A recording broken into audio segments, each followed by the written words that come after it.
దేవునికి మహిమ కలుగును గాక. దేవుని నామములో మీ అందరికీ శుభవందనాలు. అందరూ బాగున్నారండి? ఈ ఉదయకాల సమయంలో ఈ రీతిగా మిమ్మల్ని చూడడం, పలకరించడం దేవుడు నాకు ఇచ్చిన భాగ్యం. డిసెంబర్ నెలంతా మనకు క్రిస్మస్ ఆరాధనలు పలు ప్రాంతాల్లో వినబడుతూనే ఉంటాయి, చూస్తూనే ఉంటాం. చక్కటి ప్రభు యొక్క జన్మ రహస్యాన్ని, జన్మ దిన శుభములు అందిస్తూనే ఉంటారు. అందులో భాగంగా ఈరోజు మత్తయి సువార్త 2వ అధ్యాయము 10వ వచనాన్ని చదువుకుందాం. వారు ఆ నక్షత్రమును చూచి అత్యానందభరితులై ఇంటిలోనికి వచ్చి అనే మాట కనిపిస్తా ఉంది. పిల్లారా, యేసు ఉన్న ఇంటికి జ్ఞానులు వచ్చి దేవుని ఆరాధించినట్టుగా మనం చూస్తా ఉన్నాం. వారికి దారి చూపించిన నక్షత్రము ఎంత విలువైనదో చూడండి. నిజంగా ఈ రోజు మనం కూడా అనేకులకు దారి చూపే నక్షత్రాల వలె, ప్రభువున్న చోటుకు అనేకులు నడిపించేటువంటి నక్షత్రాల వలె ఉండాలని దీని భావమై ఉన్నది. ఆ నక్షత్రము వారికి చూపించిన ప్రదేశంలో యేసయ్య ఉన్నాడు.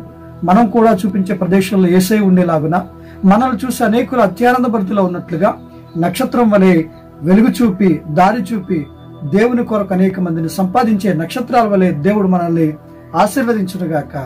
ఆమేన్.